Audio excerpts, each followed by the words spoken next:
So, you want to break into cybersecurity, huh? I love that for you. I really do. But maybe you're in a space where you're feeling lost, you're feeling confused or overwhelmed, or maybe just stuck in your process or your journey. If that's you right now, this video is for you. Today, I want to talk about something that's way more important, in my opinion, than job titles, certifications, and that's really just defining your why. Why do you want to break into cybersecurity? What's your purpose? What's your reasoning? I think once you define your why, that'll set you up for more success because you have a reason behind it and not just because somebody said to do it or following a path that somebody else said to follow. If you are new, welcome to the channel. My name is Ari and I make cybersecurity content, lifestyle content, and just documenting my life from a cybersecurity standpoint and whatever else I feel like talking about. Today, I'm sharing what I wish someone had told me when I was first starting out, and it's really just three simple things. Figure out your why, figure out your path, and just keep going even if you feel lost or unmotivated. One of the biggest mistakes I see beginners make is constantly asking, how do I get into cybersecurity? I want to get into cybersecurity. It's my dream. And then they go follow these paths of how to get into cybersecurity and not really knowing that there's no one size fits all path in cybersecurity. Success looks different for everyone. Just because you may know someone or saw someone get a cybersecurity job in 6 months just by getting a security plus, does not mean that will be your path or your story. And you just have to come to terms of just realizing that your path is your own and that looks different from everyone else. Listen, when I first started, I honestly was just like you. And after a year and a half of being in this field, I'm still trying to figure it out. But I'm here. I'm here. I'm showing up every single day. And in the beginning, I remember probably finding a video just like this and just searching how to become a cybersecurity or how to get into cybersecurity. I don't even remember exactly what I searched, but I came on YouTube, search how to get into cybersecurity, and I think the first person that came up was Day Cyberworks. If you know him, nice, cool dude. I don't know him personally, but I love his videos. I love his content. And for me, after watching that video, I think it was his Security Plus video, I remember signing up for Try Hack Me, booking my Security Plus and the exam study guide because that's what YouTube told me to do. And I did that without knowing and doing my own research at first. Like, I did not know there was so many different roles within cybersecurity. I didn't know all the different domains that was in cybersecurity. Like, I didn't know what a SOC was, or pen testing, or ethical hacking, or even that there was a non-technical side of cybersecurity as well, which is typically called GRC, or governance, risk and compliance. Like, I didn't know that. But to be honest, once I kind of did my research, it kind of became a little bit intimidating for me. But honestly, the truth is, like, you don't need to have all the answers right now. You just start where you are and embrace the journey. Like, it's so easy to feel like everyone's in front of you, everyone gets it, and everyone is doing everything else, and you just not getting it. But at some point, like, everybody starts at the beginning, and everyone knows nothing unless you were just this kid that is just a cybersecurity genius. But like, at the end of the day, the important thing is to just keep showing up for yourself every day, and remember your why. I started to really make sense out of everything and just sense of it all. And I wish someone had told me this early on, is before you really just dive into getting all these certifications or chasing the hype around cybersecurity salaries, your why cybersecurity matters. Like, why do you want to get into this specific role? Because it's not easy. Like, it's sometimes long hours and long days, and it takes somebody that can problem solve on the spot sometimes, depending on your role. For me, it was simple. Like, I wanted something bigger. I wanted to be a part of something bigger. I wanted a career change that would allow me longevity. I enjoy solving problems. I love protecting people, and that pushes me every single day. Like, something that keeps me grounded is to keep my brain challenged, keep working, and those challenges allow me to remind myself on why I don't want to quit, because I enjoy it. Even though some days it's hard, I enjoy it. Your why may be a little bit different. You may love solving problems as well. You may want some form of financial stability. Or maybe you know someone in your family or friend that fell victim for a phishing attack or a cyber attack, and you kind of just want to be that person to change the world because of that. Like, whatever it is, whatever your why is, own it and stick by it. Once you figure out your why, I think the next step is to figure out your path. Once you do your research on all the roles that are available to you, you could go the blue team route, which would be more of the defenders, we call. That's going to be your SOC analysts or incident responders, where they will do the monitoring, the incident responding, the analyzing phishing emails. And those people love their job. They love the incident. They love the always being on call. They love the 24/7 grind. Like, they like that. And if that's something that you're interested in, you may want to look at maybe a SOC analyst or an incident responder. If you want to be more so on the red team side, which would kind of be like your offense side, and you want to be more like a hacker and be more hands-on from a hacking standpoint, you may want to look at ethical hacking and pen testing. And I think these are where CTFs or capture the flag challenges come into place, can help you, because you'll gain those skills by constantly doing those capture the flag challenges, and also doing try hacking and hack the box. I think they are really good for those who want to kind of be more in the red team space. And then if you're not technical at all and you kind of just want to just be in cybersecurity, because not all cybersecurity is technical, you can be more on the policy and procedure side, which we call GRC.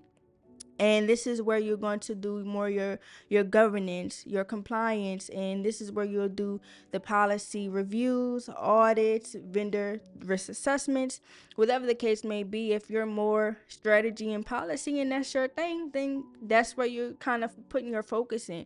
But I would recommend not trying to learn everything at one time. I think this is where I personally messed up at, where I wanted to try to learn everything at one time. And I'm just now figuring out, a year and a half after working in a SOC, where I want my focus to truly be. But I think sometimes you have to jump in that water and realize and figure out if that's what you want your path to be.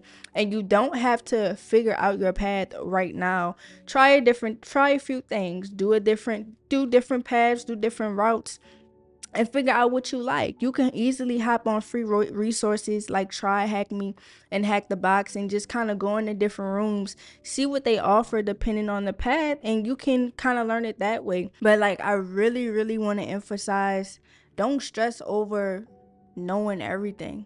Focus on one thing at a time and be great at that one thing before moving on. Like, you don't want to just be average at everything. Become great at one thing. Like, if you want to be a SOC analyst, become great at alert and triaging. Like, be great at that one thing. If you love it, be great at it before moving on. Like, I actually found myself in the beginning of my journey enjoying a lot of blue team work in the beginning, because I love problem solving under pressure. Like, that was my thing. I'm really good at that. I feel like now, since I've become a SOC analyst, or well, now I'm a SOC engineer, security engineer, but I still work in the SOC.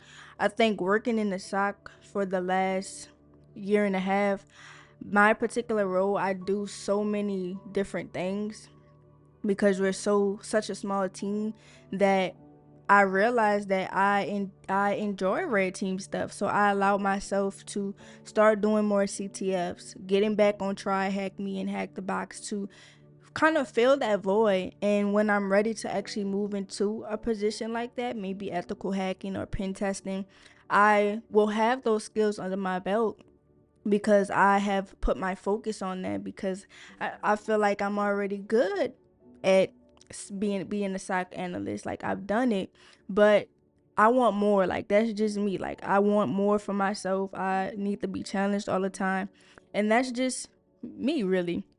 So one of the things that really just helped me start was just setting small goals. Like I told myself, if I'm going to get into cybersecurity, I needed to know what I was doing. So if you want to kind of set a small goals for yourself, and that can be anything. Like if you want to go into the beginner room of Try Hack Me and you maybe want to finish that whole path in 2 weeks or month or whatever your timeline is, that's your small goal. And then that small goal is a win. Like that gives you confidence to keep going. You can want the Security Plus or whatever certification you feel works best for your journey and your why, and you achieve that certification.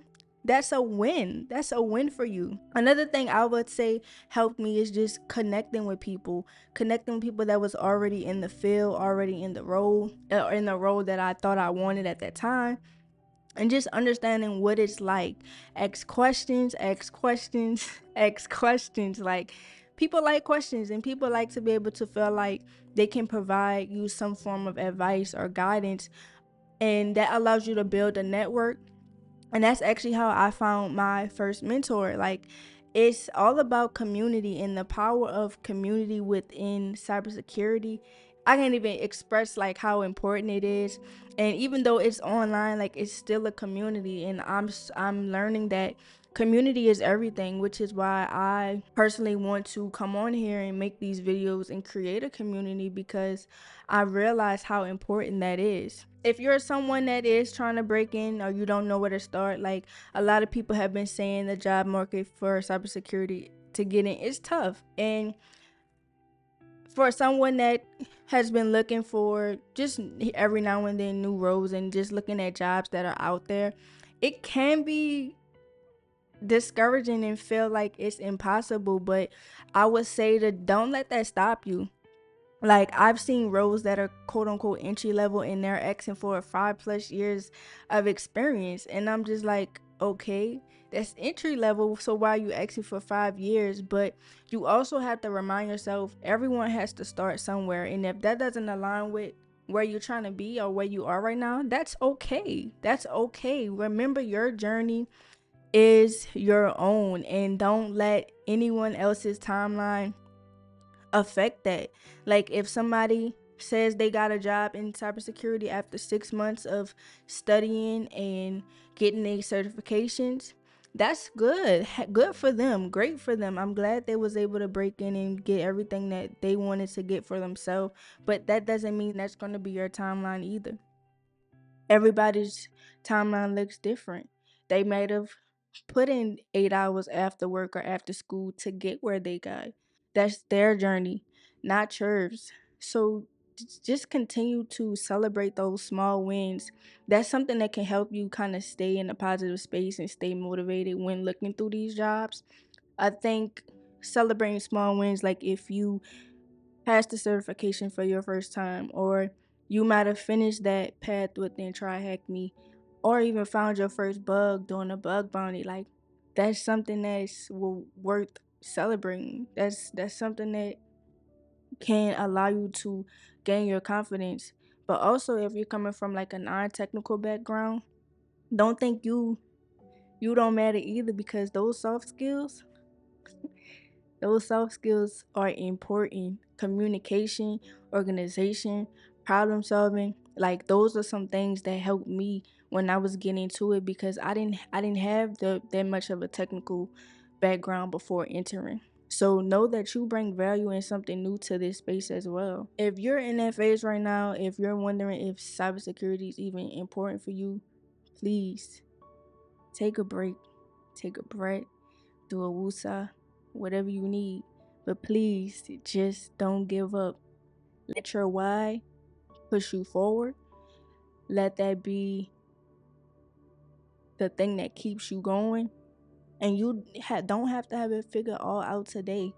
I'm here to tell you, like, I see you. I'm rooting for you.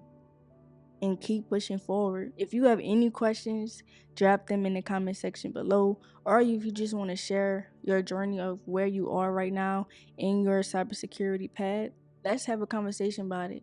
Let's talk about it. And until next time, y'all keep pushing, y'all keep working, and y'all just breathe.